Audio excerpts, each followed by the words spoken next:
So before starting the bomb calorimeter पहले देख लेते हैं कि what are endothermic and exothermic reactions.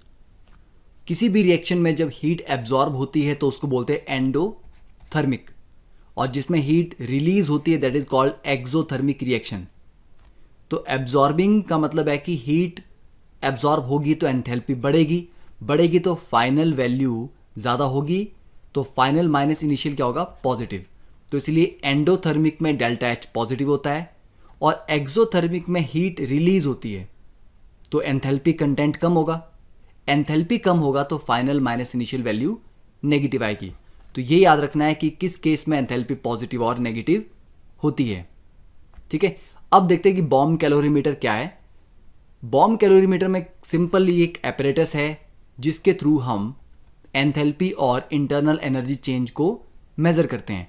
अब ये जो एपरेटस आपके सामने दिखाई दे रहा है, यहाँ पर ये जो स्टील का कंटेनर है, इट इज सील्ड चैम्बर। ठीक है, स्टील का बना हुआ सील्ड चैम्बर है, इसके अंदर एक कंबस्टिबल सब्सटेंस रखा है, और यहाँ पर क्या है, यहाँ पर ऑक्सीजन गैस है प्रेशराइज्ड, मतलब उसको कंबशन के लिए जितनी भी ऑक्सीजन चाहिए होगी वो यहाँ पर अवेलेबल होगी।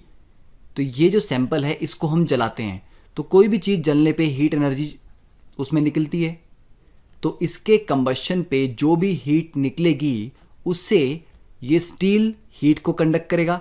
बाहर इसके बाहर पानी रखा गया है, और पानी को मूव करने के लिए, स्टर करने के लिए स्टरर रखा गया है। ठीक है, ये फैन शेप, इसको आप मैकेनिकली रोटेट कर सकते हो जिससे कि पानी प्रॉपर मिक्स होता रहेगा। तो जो भी हीट यहाँ पर ये कंबशन जब होगा तो उससे ये हीट धीरे धीरे पानी में आएगी, और पानी का टेम्परेचर धीरे धीरे बढ़ेगा, जिसको हम इस थर्मोमीटर के थ्रू मेज़र कर सकते हैं कि पानी का टेम्परेचर कितना बढ़ा। तो पॉइंट है कि अगर इसके कंबशन में टोटल 500 जूल हीट रिलीज होती है तो वो सारी की सारी 500 जूल हीट कहाँ जाएगी, वाटर में।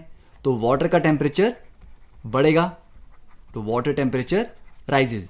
तो वाटर के लिए जो स्पेसिफिक हीट है हमें पता है कि 1 ग्राम पानी का टेम्परेचर 1 डिग्री सेल्सियस से बढ़ाने के लिए कितनी हीट चाहिए, स्पेसिफिक हीट। तो ये टोटल पानी कितना है यहाँ पर वो हमें पता है कि कितने ग्राम पानी हमने रखा हुआ है, वो ऑलरेडी मेजर्ड है, उसकी स्पेसिफिक हीट की वैल्यू हमें ऑलरेडी पता है। तो उस पानी का टेम्परेचर जितना भी बढ़ा उसको बढ़ाने के लिए कितनी एनर्जी लगी होगी, कितनी हीट लगी होगी, दैट वी कैन कैलकुलेट। तो हम डायरेक्टली बता सकते हैं कि इसके कंबशन में यहाँ पर कितनी हीट रिलीज हुई।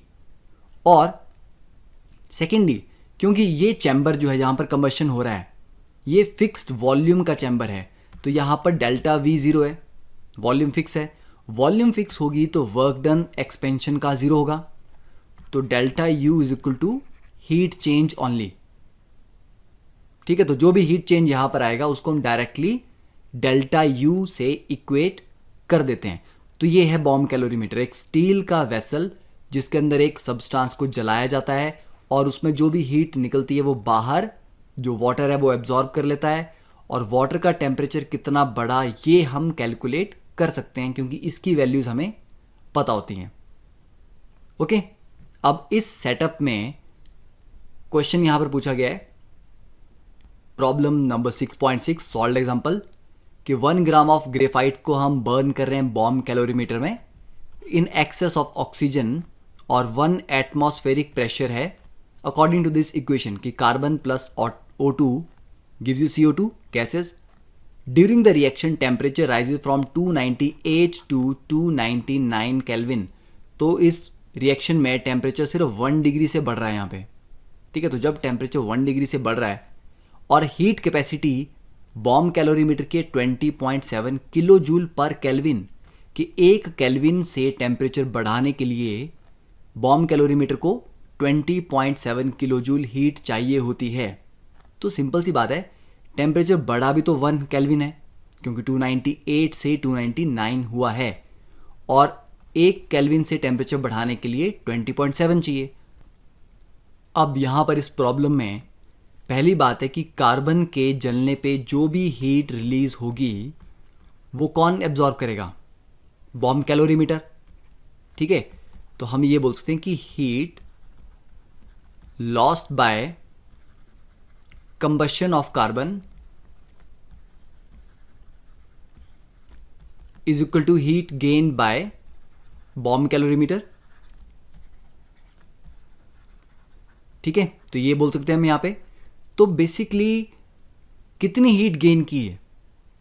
1 डिग्री से जब टेम्परेचर बढ़ा, या सिंपली आप बोलो कि हीट चेंज कितना होता है, इसको लिखते हैं हम सी वी डेल्टा टी।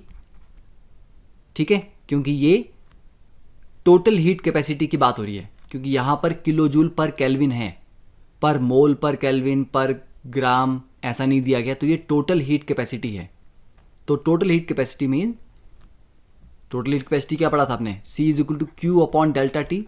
तो C आ गया, sorry, C is equal to Q upon delta T. तो Q आ गया C इंटू डेल्टा टी। और क्योंकि बॉम्ब कैलोरीमीटर में रिएक्शन कांस्टेंट वॉल्यूम पे होता है, तो it is CV delta T. तो CV की वैल्यू कितनी है? 20.7 किलो जूल पर केल्विन। और change in temperature delta T, कितना बड़ा temperature? Final was 299, initial was 298। ठीक है, तो ये फाइनली आ गया 20.7 किलो जूल ऑनली। ठीक है, अब यहां पर साइन इंपॉर्टेंट है। जिसने हीट लूज की उसके लिए साइन नेगेटिव होगा, और जिसने हीट गेन की उसके लिए साइन पॉजिटिव आएगा। ठीक है, अब यहां पर हमें निकालना है कि what is the enthalpy change for this reaction. अब Q यहां पर आ गया। अब फर्स्ट लॉ के according delta U is equal to Q plus work पर बॉम्ब कैलोरीमीटर में वॉल्यूम कांस्टेंट होती है, तो वर्क डन 0 होगा। तो delta U is equal to Q only QV। तो डेल्टा U भी कितना रहेगा? 20.7।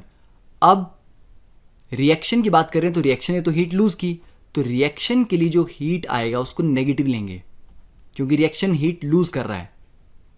ओके, तो डेल्टा U कितना रहेगा? -20.7 किलो जूल। ठीक है, ये आ गया पर केल्विन यहां पे, क्योंकि 1 केल्विन से टेम्परेचर चेंज हुआ है यहां पे। अब यहां पे हमें निकालना है डेल्टा H। तो डेल्टा H कितना होता है? Delta H is delta U plus P delta V plus V delta P, ये होता है। अब वॉल्यूम कांस्टेंट है तो P डेल्टा V 0, और प्रेशर भी यहां पर कांस्टेंट है, 1 एटमॉस्फेयर प्रेशर, तो V डेल्टा P भी 0। इट मीन कि डेल्टा H की वैल्यू भी कितनी है? सेम है, डेल्टा U के बराबर है। तो दैट इज -20.7 किलो जूल पर केल्विन। अब ये है 1 ग्राम के लिए। ठीक है, 1 ग्राम कार्बन के लिए। तो अगर 1 ग्राम कार्बन से इतनी एनर्जी रिलीज होती है, तो 1 मोल से कितनी होगी? तो आप इसको लिख दो -20.7 किलो जूल इंटू 12, इतने 1 मोल से आएगी। ठीक है, पर मोल पर केल्विन। तो यह रहेगा -2.148 इंटू 10⁻² किलो जूल पर मोल। ठीक है, यहां पर केल्विन लिखने की भी जरूरत नहीं है, क्योंकि वो अंडरस्टूड है। ठीक है, क्योंकि वो 1 डिग्री से ही टेम्परेचर रेज हुआ था। तो ये जो किलो जूल आया, ये 1 ग्राम के लिए था। फॉर 1 मोल उसको हम 12 से मल्टीप्लाई कर देंगे। तो that was a simple question.